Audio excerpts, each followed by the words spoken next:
ஸ்வேதாக்கா, எனக்கு வந்து உங்ககிட்ட ரொம்ப நாள் ஒரு கொஸ்டின் கேட்கணும்னு இருக்கு. கேளு. இப்போ வந்து நம்ம வந்து ஒரு சர்ச்சை அட்டன் பண்ணோம்னா அதுல பாஸ்டருமே பிரேயர்ல மெசேஜ் எல்லாத்துலயுமே சமாதானம் சமாதானம் சொல்றாங்களே, சமாதானம் என்ன நம்ம வாழ்க்கையில அவ்வளோ இம்பார்ட்டண்டா? ஆமா, பின்ன நீ என்ன நினைக்க? கிறிஸ்டியன் லைஃப்ல சமாதானம் வெறும் சண்டை போடாம இல்லாத மட்டும் சமாதானம் இல்லை. நம்ம வந்து கடவுள் மேல வைக்கிற நம்பிக்கையோ நம்ம அவங்க மேல வைக்கிற அன்புமே நம்மளுக்கு சமாதானம் தான் கொடுக்கும். சமாதானம் நம்ம மனசுல இருந்தா வருது. ஆமா, ஆனா அது மட்டும் இல்ல. ஏசப்பா சொல்லியிருக்காங்க, நம்ம ஒவ்வொருத்தருக்குள்ள சமாதானமா முன்விரோதம் வைக்காம கோவம் வைக்காம சமாதானமா போகணும்னு சொல்லியிருக்காங்க. அதனால சமாதானம் ரொம்ப முக்கியம். என்ன பிள்ளைகளா, நீங்களும் என்ன மாதிரி சமாதானம் வாழ்க்கையில முக்கியமா என்ன இல்லையா அப்படின்னு நினைக்கீங்கன்னா இந்த சண்டே கிளாஸ் உங்களுக்காக தான். Welcome to RPTM Sunday class. இன்னைக்கு ஒரு டாபிக் சமாதானம். எல்லாரும் கண்களை மூடி ஜோம் பண்ணுவோம். இசப்பா, எனக்கு இந்த டாபிக் உங்களோட கரங்களை ஒப்பு கொடுக்குறோம் ஆண்டவரே. சமாதானம் ஆண்டவரே. இசப்பா, ஒவ்வொரு அக்கா மர்கள் ப்ரேயர் ஸ்டோரி வசனம் டான்ஸ் ஆண்டவரே. இசப்பா, ஒவ்வொரு சின்ன பிள்ளை ஆண்டவரே இதில் பதிமுடியாக நான் ஜெபிக்கிறேன் ஆண்டவரே.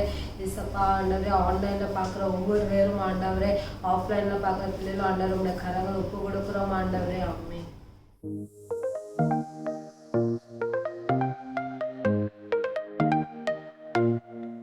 Pieces in the morning light, pieces in the stars at night, pieces in the friends we see, pieces you and pieces me. Peace, peace, let's all sing, let it fly in gentle wings.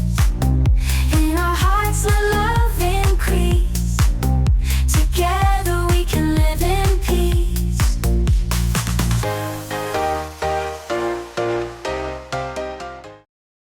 Hello பிள்ளைங்களா, எல்லாரும் எப்படி இருக்கீங்க? நல்லா இருக்கீங்களா?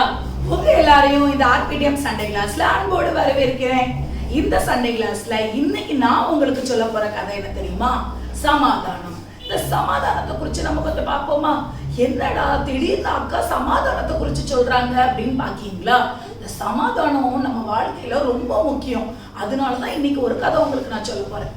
ஒரு ஊர்ல ஒரு அம்மாவும் ஒரு அப்பாவும் இருந்தாங்களாம். அந்த அப்பா அந்த அம்மா அவங்களுக்கு 2 பிள்ளைங்க இருந்தாங்களாம். அவங்க 4 பேரும் ரொம்ப கஷ்டப்பட்டுட்டு இருந்தாங்களாம். ரொம்ப கஷ்டம். அன்றாட செலவுக்கே பார்த்தீங்க அப்படின்னா ரொம்ப கஷ்டப்பட்டு போயிருந்தாங்களாம். அவங்க அப்பா வந்து கூலி வேலை செஞ்சுக்கிட்டு இருந்தாங்க. 700 ரூபா ஒரு நாளைக்கு, 700 ரூபா சம்பளத்துக்கு அவங்க என்ன பண்ணிட்டு இருந்தாங்க? ஒரு கூலி வேலையை பார்த்துட்டு இருந்தாங்களாம். அப்போ அந்த 700 ரூபா சம்பளத்தை சம்பாதிக்கவே அவங்களுக்கு வந்து ரொம்ப கஷ்டத்தின் மத்தியில தான் அவங்க சம்பாரிச்சிட்டு இருந்தாங்களாம்.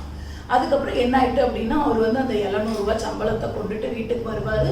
வீட்டுக்கு வந்து நின்ன உடனே உங்கள் ஊரில் இருக்கிற எல்லா பிள்ளைங்களுக்கும் தெரியும், சிட்டைக்காரங்க அப்படின்னு உங்களுக்கு தெரியும் அப்படித்தானே? அந்த 250 ரூபா சிட்டை வாங்கிட்டு போயிடுவாங்களாம்.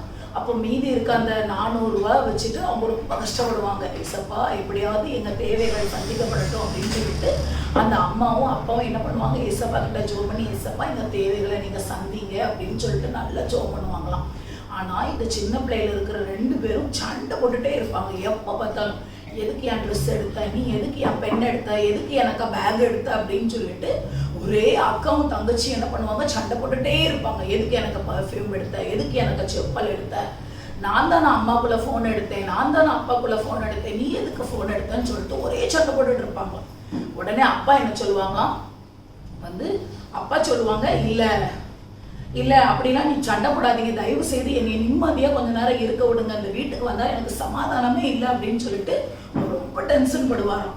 அதுக்கப்புறம் ஒரு நாள் என்ன ஆகிட்டு, ரொம்ப பிரச்சனை அவங்க வீட்டில், ரொம்ப பிரச்சனை போயிட்டே இருந்து பைசாவே கிடையாது. ஒரு பக்கம் அரிசி இல்லை, நாளைக்கு அந்த பெரிய பிள்ளைக்கு வந்து ஸ்கூலில் ஃபீஸ் கட்டணும், எக்ஸாம் வருது அப்படின்னு சொல்லிட்டு அவங்க அப்பாவுக்கு ரொம்ப டென்ஷன். ஆனாலும் இவங்க 2 பேரும் என்ன பண்ணிட்டு இருந்தாங்களா? ஒரு பெண்ணுக்காக ரொம்ப சண்டை போட்டுட்டு இருந்தாங்க. எனக்கு தான் பெண்ணு, உனக்கு தான் பெண்ணு, எப்போ நாளைக்கு எனக்கு எக்ஸாம் இவ என் பெண்ணை எடுத்து வச்சுட்டான்னு சொல்லிட்டு ஒரே சண்டை. உடனே இவங்க அப்பாவுக்கு என்ன வந்துட்டு பயங்கர கோவம் வந்துட்டு உடனே அவங்க அப்பாட்ட என்ன, அவங்க அப்பா அந்த 2 பிள்ளைங்களையும் பார்த்து சொன்னாங்களாம், கண்ட சகோதரன் இடத்துல அன்பு கூறாவிட்டால் காணாத தேவனிடத்துல எப்படி நீங்க அன்பு கூறுவீங்க? இந்த 2 பிள்ளைங்க, நீங்க 2 பேரும் எவ்வளவு பெரிய பிள்ளைங்க, நீங்க வந்து குடும்பத்துல இருக்க ஒவ்வொருத்தருக்காகவும் நீங்க ஜெபம் பண்ணணும், சமாதானத்துக்காக ஜெபம் பண்ணணும், நம்மளுடைய தேவைகளுக்காக ஜெபம் பண்ணணும். அதை விட்டுட்டு சண்டை போட்டுட்டு வீட்டுல இருக்க சமாதானத்தை நீங்க கெடுக்கீங்க அப்படின்னு சொல்லிட்டு அவங்க அப்பா ரொம்ப கடிச்சு கொண்டாங்களாம்.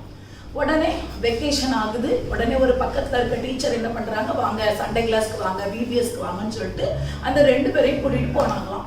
போகும்போது இவங்க வந்து அந்த சண்டே கிளாஸ் டீச்சர் அவங்களுக்கு சொல்லி கொடுத்துருக்காங்க. எப்படி சொல்லி கொடுத்தாங்கன்னா, குடும்பத்தின் சமாதானத்துக்காகவும் அப்பா அம்மாவோட தேவைகளை சந்திக்கிறதுக்காகவும் நம்ம தான் ஜெபம் பண்ணணும்.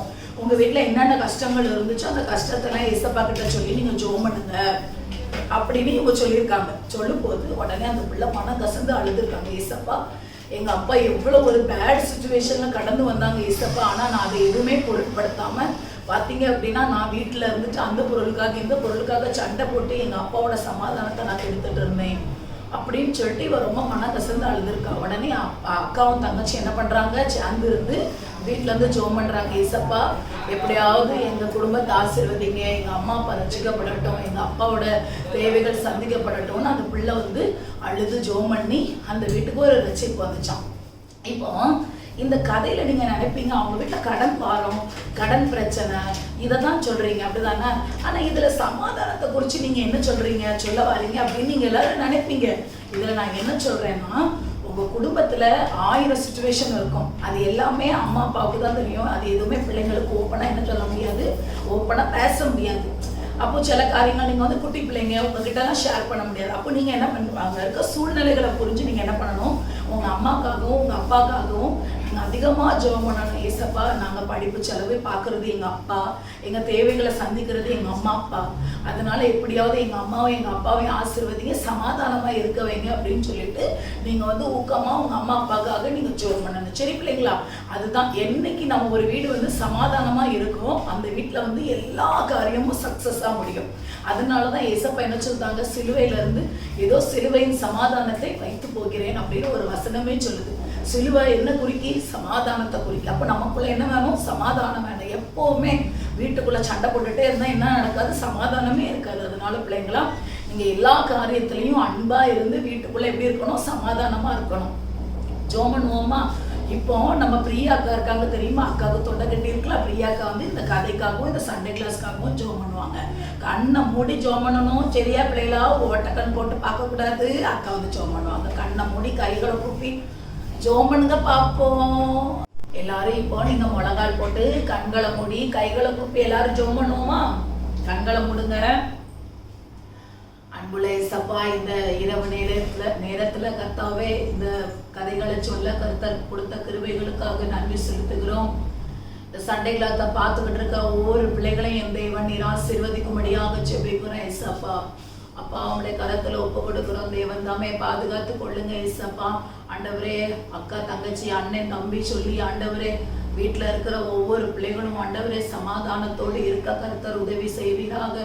சமாதானம் இல்லாம எந்த குடும்பம் தத்தளிச்சுட்டு இருக்கோ அந்த குடும்பத்துக்கு என் தேவன் ஆண்டவரே ஒரு சமாதானத்தை என் தேவன் கட்டளையிடும்படியாக ஜெபிக்கிறோம். ஆவியானவர் பெரிய காரியங்களை செய்யுங்க ஏசப்பா. பார்த்து கொண்டு இருக்க ஒவ்வொரு பிள்ளைகளையும் ஆசீர்வதிங்க. நல்ல மார்க் எடுக்க கர்த்தர் கிருபை கொடுங்க ஏசப்பா. ஆண்டவரே, பயத்தோடு நடுக்கத்தோடு ஆண்டவரே 10th 12th எக்ஸாம் எழுதுகிற பிள்ளைகள் ஆண்டவரே கரத்தை பிடித்து என் தேவன் ஆண்டவரை எக்ஸாமை எழுத கர்த்தர் கிருபை கொடுப்பீராக. பெரிய காரியங்களை செய்யுங்க. துதி கன மகிமை எல்லாம் செலுத்துகிறோம். இயேசுவின் மூலம் ஜெபிக்கிறோம் எங்கள் நல்ல பிதாவே, ஆமென். ஹலோ குட்டீஸ், வசனம் படிக்குமா? நான் வசனம் சொல்றதுல நீங்க ரிப்பீட் பண்ணுங்க. தீமையை விட்டு விலகி நன்மை செய், சமாதானத்தை தேடி அதை தொடர்ந்து கொள். சங்கீதம் 34:14. நான் இன்னொரு வாட்டி சொல்றேன், ரிப்பீட் பண்ணுங்க. தீமையை விட்டு விலகி நன்மை செய், சமாதானத்தை தேடி அதை தொடர்ந்து கொள். சங்கீதம் 34:14. ஹலோ பிள்ளைலா, என்ன சிங்கி, இன்னைக்கு கதையெல்லாம் கேட்டியா? என்ன அமைதியா இருக்கு? ஆமாக்கா, நான் கதையெல்லாம் கேட்டேன். ஆமா, கதையெல்லாம் கேட்டிருக்க. ரொம்ப இன்னைக்கு சின்சியரா வேற சாருக்கா கதை சொன்னாங்க. ஒண்ணுமே சொல்ல மாட்டேங்க அதை பத்தி. அக்கா அக்கா இருக்காங்களா, சமாதானமா இருக்க சொன்னாங்களா, அதனால நான் வந்து வாயை மூடிட்டு எல்லார்கிட்ட சமாதானமா இருக்கேன். ஸோ உடனே இம்ப்ளிமெண்ட் பண்ணிட்டியா? Okay okay. ஆனா வாயை மூடிட்டு இருக்கிறது சமாதானம்னு உன்ட்ட யாரு சொன்னா? அப்படிலாம் இல்லைக்கா, ஸ்போர்ட்ஸ் டே போயிட்டு வந்தேன்னா அதான் ரொம்ப டயர்டாக களைப்பா இருக்கேனா, அதான் இப்படி பில்டப் போட்டுட்டேன். அதான் நான் பார்த்தேன். ஆமா தெரியுது, மூஞ்செல்லாம் வேற வாடிட்டு டயர்டாக தான் இருந்த மாதிரி இருக்கு. ஆமாக்கா, ஆனா சாரதா அக்கா சொன்ன கதையில அந்த 2 சிஸ்டர்ஸ் எப்பவுமே சண்டை போட்டுட்டு இருந்த மாதிரி சண்டையே போடக்கூடாதுக்கா நம்ம. ஆமா சிங்கி, கரெக்டா சொன்ன. எதுக்கு தெரியுமா? நானும் என்னோட தங்கச்சி எப்பவும் வீட்டுல சண்டை போட்டுக்கிட்டே இருப்போம். நேற்று ராத்திரி சண்டை தாங்க போட்டுட்டு இருந்தோம். அடப்பாவி, இப்ப இன்னைக்கு நைட்டு போய் சண்டை போடுவியா நீ அவகிட்ட? அவன் எதாச்சும் பண்ண சண்டை போடுவேன் காணா. என்ன சிங்கி, இவ்வளவு நேரம் சாருக்கா சொன்ன கதை வேஸ்ட், அபிஷேக் அண்ணன் சொன்ன வசனம் வேஸ்ட், வினோலின் அக்கா ஸ்வேதா அக்கா சொன்ன எல்லாமே வேஸ்ட், ஏஞ்சல் அக்கா பண்ண பிரேயரும் வேஸ்ட். போ. ஐயோ ஏங்கா அப்படி சொல்றீங்க? பின்ன என்ன பிள்ளைகளா, சொல்லுங்க சிங்கி கிட்ட. இவ்வளவு நேரம் சமாதானமா இருக்கணும், சண்டை போடக்கூடாது, அதுதான் கதை வசனம் எல்லாமே. நீ திரும்பி போய் இன்னைக்கு சண்டை போடுவேன்னு சொன்னா? ஐயோ மறந்தே போயிட்டேன்க்கா. சரிக்கா, இனிமே நான் சண்டையே போட மாட்டேன் அவகிட்ட. யார்கிட்டயும் நீ சண்டை போடக்கூடாது. எப்பவுமே எப்படி இருக்கணும்? சமாதானமா இருக்கணும். எப்பவுமே ஃபாலோ பண்ணணும். என்ன பிள்ளைகளா, நீங்களும் சிங்கி மாதிரி உங்க அக்கா, தம்பி, தங்கச்சி, அண்ணன் யாராவது ஏதாவது பண்ணா உடனே சண்டைக்கு போறீங்களா? இனிமே அப்படி இருக்கக்கூடாது. நம்மளுக்குள்ள எல்லாருக்கும் என்ன வேணும்? சமாதானம். நம்ம உள்ளத்துலயும் நம்மளுக்கு சுத்தி இருக்கிற எல்லார்கிட்டயும் நம்ம எப்படி இருக்கணும்? சமாதானமா இருக்கணும். சரி பிள்ளைகளா, இது இப்போ நீ அவுட்டர் குடிக்க இல்ல நானே சொல்லிடவா? ரொம்ப டயர்டா அக்கா இருக்கு. நானே பண்ணிருங்க.